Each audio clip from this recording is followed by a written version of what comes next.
আটা দিয়ে তুলোর মতো সব পাউরুটি রেসিপি শেয়ার করব। আপনারা চাইলে এই পাউরুটিগুলো কিন্তু বাচ্চাদের টিফিনে দিতে পারেন, বাচ্চারা খুবই পছন্দ করে খাবে। তাছাড়া বিকালের নাস্তায় চায়ের সাথে এই পাউরুটিটা খুব ভালো লাগবে খেতে। কোনো রকম ইলেকট্রিক ওভেন ছাড়াই খুব সহজভাবে এই রেসিপি কিভাবে তৈরি করে নিতে পারবেন সেটাই আপনাদের সাথে শেয়ার করব। তো আশা করি রেসিপিটি ভালো লাগবে, ভালো লাগলে প্লিজ একটি লাইক দিয়ে ভিডিওটি শেয়ার করে দিবেন। তো একটা মিক্সিং বোলে হাফ কাপ নিয়ে নিয়েছি কুসুম গরম পানি, 1/3 কাপ দিয়েছি চিনি, 2 টেবিল চামচ দিয়ে দিচ্ছি পাউডার মিল্ক, স্বাদ মতো দিয়ে দিচ্ছি লবণ। পানিটা কিন্তু কুসুম গরম পানি হতে হবে, ঠান্ডা পানি অথবা ফুটন্ত গরম পানি নেওয়া যাবে না।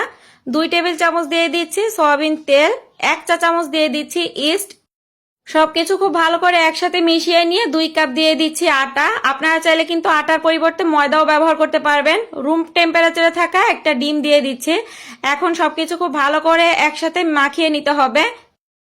এখন এখানে আরো উঁচু হাফ কাপ দিয়ে দিচ্ছি আটা। এখন সবকিছু আবারও খুব ভালো করে একসাথে মেখে নিচ্ছি। কিছুক্ষণ মাখার পরে হাতের ভিতর দেখবেন এরকম একটা স্টিকি ভাব হবে। এ পর্যায়ে সামান্য কিছুটা তেল মেখে এটা আরো একটুখানি মেখে নিতে হবে, তখন দেখবেন এটা খুব ভালোভাবে সেট হয়ে যাবে।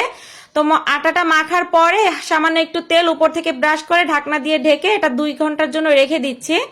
ফিরে এলাম 1 ঘন্টা পরে। যেহেতু আমার হাতে 2 ঘন্টার মতন সময় ছিল না, আমার অন্য কাজের একটু চাপ ছিল, এজন্য 1 ঘন্টার মধ্যেই আমি এটা মেখে নিচ্ছি। হাত দিয়ে চেপে প্রথমেই ডো থেকে এর বাতাসগুলো বের করে নিয়েছি, দেন খুব ভালো করে আরেকবার মথে নিয়ে এর থেকে ছোট ছোট লেচি কেটে নিব। যে ডোটা আমি তৈরি করেছি এর থেকে আমার টোটাল 12টা এরকম ছোট ছোট ডো হয়েছে। এখন নর্মাল খাতার কাগজ আছে আমার বাচ্চার স্কুলের লেখার কাগজ, সেটা নিয়ে নিয়েছে আর উপর থেকে হালকা একটু তেল মেখে নিচ্ছি। দেন একটা করে ডো হাতে নিয়ে এভাবে উল্টো করে পেঁচিয়ে পেঁচিয়ে নিতে হবে। এখন এই কাগজের উপরে চারিপাশ ঘুরিয়ে আমি একটা ফুলের মতো তৈরি করে নিচ্ছি, যাতে দেখতে একটা ফুলের মতো লাগে। তবে আপনারা চাইলে কিন্তু এটা আলাদা করেও ভেজে নিতে পারবেন, তাতে কোনো সমস্যা নেই। তো সবগুলো এভাবে আমি বানিয়ে নিয়েছি। টোটাল 2টা ফুল আমার এখানে হয়েছে। এখন তেলটা সামান্য গরম হওয়ার পরে এর উপরে এই কাগজ সহই দিয়ে দিলাম। আর তেলটা কেমন গরম কাছ থেকে আপনাদেরকে একটু দেখিয়ে দিচ্ছি।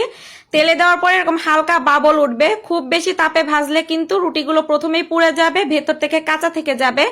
উল্টে দিয়ে এখন এই কাগজটা এভাবে তুলে নিচ্ছে, আর এটা কিন্তু খুব ইজি ভাবেই উঠে আসে।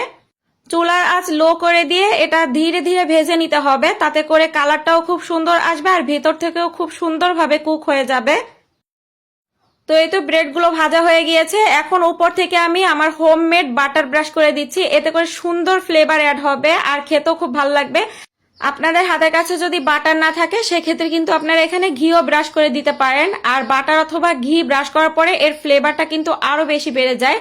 আর দেখতেই পাচ্ছেন কতটা সফট হয়েছে আর ভিতরটা কতটা ফ্লাফি হয়েছে।